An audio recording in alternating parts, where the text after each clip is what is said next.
the spirit of full disclosure, this woman is my spirit animal. This is how I feel on a daily basis. I'm a little bit jealous of the Octomom situation she has going on because that's how I feel and I can't do all of that. So if you're here to have somebody teach you about balance for yourself, it's not me. But what I can talk about is the second shift. And the second shift is the work that gets done after the work is done. And traditionally, females have kind of had that second shift on lockdown. But over the last few decades, what used to be cooking, cleaning, childcare, and laundry now includes all of that plus driving the carpool, soccer practice, dance classes, tutors, and baking whatever Pinterest-worthy, gluten-free, organic, non-GMO, nut-free, joy-free treats for the bake sale, right? So we've made it mathematically impossible for a woman to do it all in a day. And on average, females do about 3 hours more housework and second shift work in a week than males. And so when you couple that with the wage gap between men and women and the difficulty of finding affordable, reliable childcare, it's absolutely no wonder that we lose women in the workforce every single day. And those that stay often find it hard to make it to the top because you're being pulled in so many different directions. And so I think it's really important that we have a conversation about work-life balance for everyone. I'm not going to stand in a room full of HR professionals and tell you how woefully behind we are when it comes to paid leave in the United States, but pro tip, we're behind Pakistan. And it is really encouraging that we're starting to have some conversations about making changes to that, because I think that really starts to contribute to that lousy work-life balance that we have. Because research shows that when women are able to stay home with their children for longer, and when men are able to stay home with the new baby, they're more likely to help out with childcare and housework down the line. So I think that right now we don't have the luxury of making baby steps. We have to take a giant leap, and that giant leap is in fact for mankind. Now, because I do only have 5 minutes tonight, I have to make 2 sweeping generalizations that I hope you'll forgive me.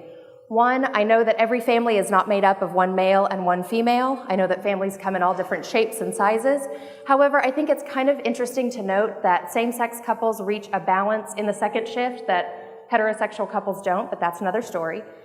And 2, I know that there are rock star husbands out there who are really helping with that second shift. I'm married to one of them. I stalked him on Facebook. It's true.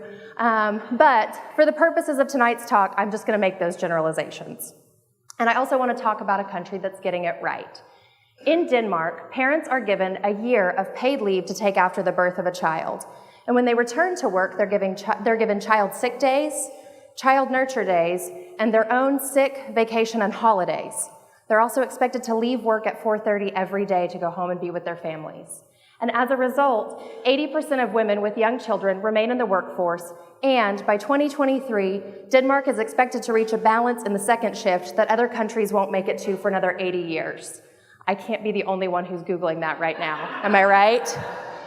But in all honesty, I think it's really important to note that didn't happen overnight. That's not just something that happened. It had to be encouraged and supported for men to take that leap. So the government actually came out with campaigns saying, hey guys, use it or lose it when it comes to that leave. We gave it to you, so use it.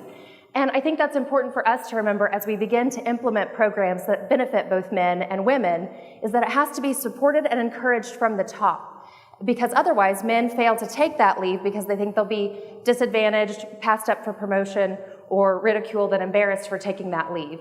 And so other companies say, well, men don't really take it anyway, so why should we offer it?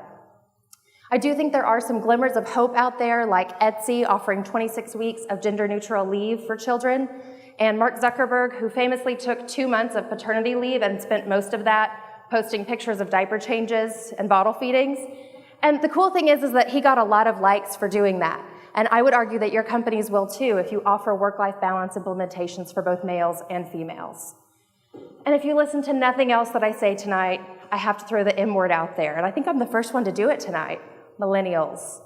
Millennials are looking for a balance between professional and parental responsibilities, and they will seek out companies who offer those. And they will leave companies who do not have those. And as a result, the cool thing is that the next generation will find it as likely to see a man with a baby and a broom as they will a man with a briefcase. And as a result, our organizations will benefit from having a balance in gender at every single level, and women will remain in the workforce as a result. So when you have the opportunity to design work-life balance implementations within your organizations, make sure the guys don't find themselves saying, dude, where's my balance? Thank you.